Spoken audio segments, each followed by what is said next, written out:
Assalamualaikum warahmatullahi wabarakatuh. Bismillahirrahmanirrahim. Alhamdulillahirabbil alamin. Wassalatu wassalamu ala asyrafil anbiya'i wal mursalin sayyidina wa habibina wa syafi'ina wa maulana Muhammad wa ala alihi wa ashabihi ajma'in. Subhanaka la ilma lana illa ma 'allamtana innaka antal alimul hakim. La haula wala quwata illa billahil aliyil azim. Amma ba'du. Para habaib yang saya muliakan, wabil khusus imam besar kita Al-Mukarram Habib Rizik Syihab, para habaib lainnya dan para alim ulama lainnya yang tidak mungkin saya menyebut satu persatu dengan tidak mengurangi hikmah saya, takzim saya kepada para ulama yang hadir di tempat ini. Alhamdulillah, dengan segala proses yang panjang, akhirnya juga qul ja'al haqqu wa zaqal batil innal batila kana zahuqa. Dengan segala perjalanan yang Habib jalankan, dengan segala ceritanya, insya Allah wa makaru wa makarallah wallahu khairul makirin wa yamkuruna wa yamkurullah wallahu khairul makirin. Kita bersyukurlah berada di negara Republik Indonesia ini yang subur, makmur, segala kekayaannya ada. Barangkali kalau saya katakan negara yang terkaya di dunia ini, mengapa tidak? Tanahnya di atas tumbuh-tumbuhan macam apapun saja. Yang tumbuh di Eropa, tumbuh di kita. Yang tumbuh di padang pasir, tumbuh di kita. Segala macam tumbuh-tumbuhannya ada. Kemudian di bawah tanahnya, di perut buminya, apa yang tidak ada? Semua kekayaan ada. Ini tentu Allah membuat kekayaan alam ini untuk bangsa Indonesia. Saya kalau tidak keliru tahun 55, setiap Bung Karno pidato itu saya ikuti. Tapi saya bukan orangnya Soekarno. Ya. Tapi saya mengikuti segala pidato beliau. Di antaranya yang saya ingat, kalau kekayaan alam ini kita tidak mampu untuk mengelolanya, kata Bung Karno, biarkan saja sebagai harta simpanan yang nanti harus dikelola oleh anak cucu kita sendiri. Lalu kata-kata Bung Karno yang saya ingat, kalau kekayaan alam Indonesia ini diserahkan kepada investor-investor asing, apa yang akan terjadi? Kata Bung Karno, nantinya bangsa Indonesia ini akan menjadi ayam yang mati kelaparan di lumbung padi.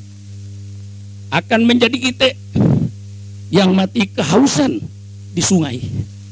Nah, jangan sampai kita menjadi itik yang mati kehausan di sungai. Kita jangan sampai jadi ayam yang mati kelaparan di lumbung padi. Inilah kekayaan kita ini. Alhamdulillah, kita syukuri kepada Allah Subhanahu wa taala. Alhamdulillah, perjuangan dari perjuangan. Mari kita baca sejarah. Faksusil qososo la'allahum yatafakkarun. Ceritakan oleh engkau Muhammad sejarah dan sejarah. Mengapa ditekankan kepada sejarah? Supaya kita belajar kepada sejarah, sehingga tidak menjadi korban sejarah. Orang yang tidak ingat kepada sejarah nanti pasti akan menjadi korban sejarah. Ingat kepada sejarah. Republik Indonesia ini menurut sejarahnya, adanya NKRI ini juga karena para alim ulama. Ketika kita diproklamasikan jam 10 17 Agustus merupakan satu kesatuan, datanglah seorang kolonel Jepang yang saya baca dalam buku riwayatnya. yang mengatasnamakan Indonesia Timur.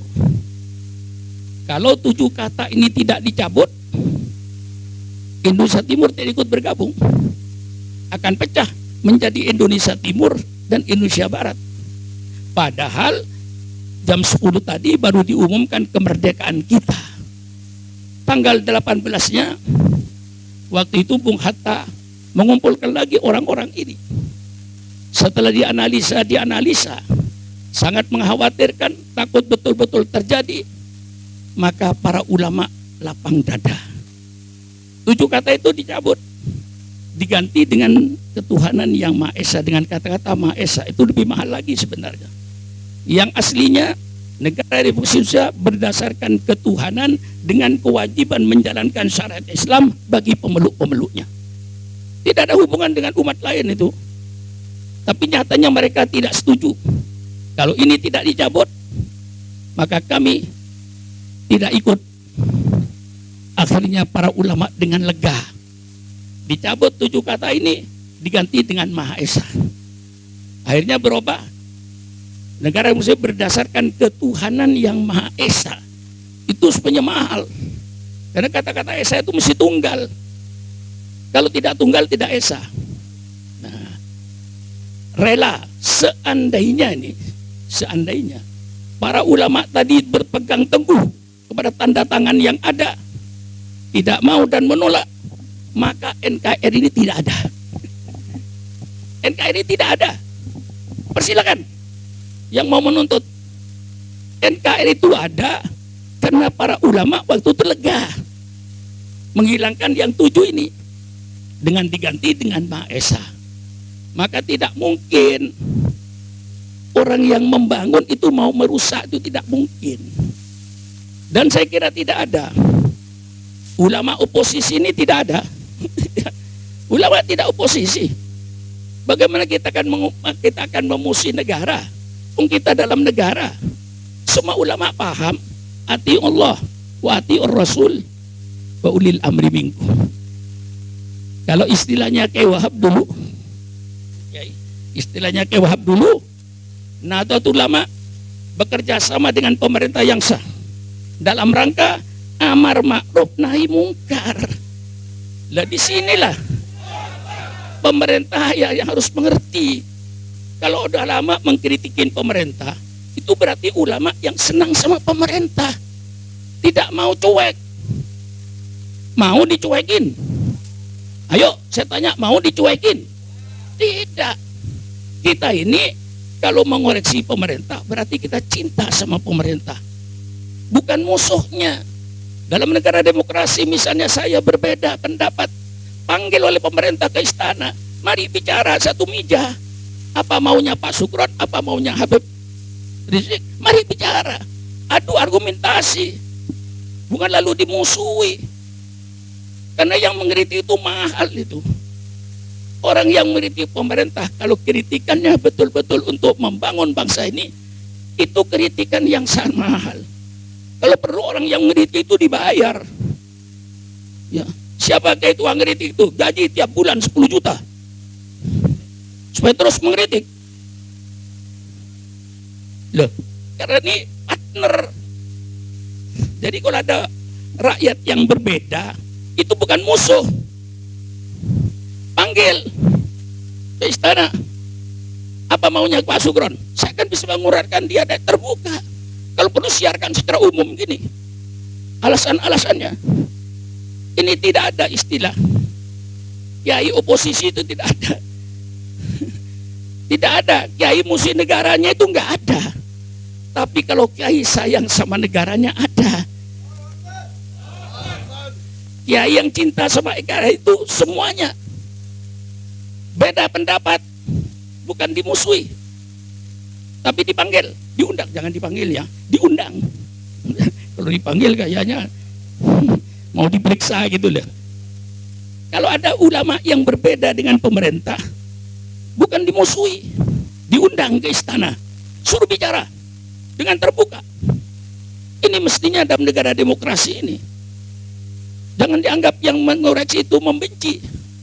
Justru yang mengoreksi itu yang cinta, memelihara negara kita itu negara yang milik kita semua.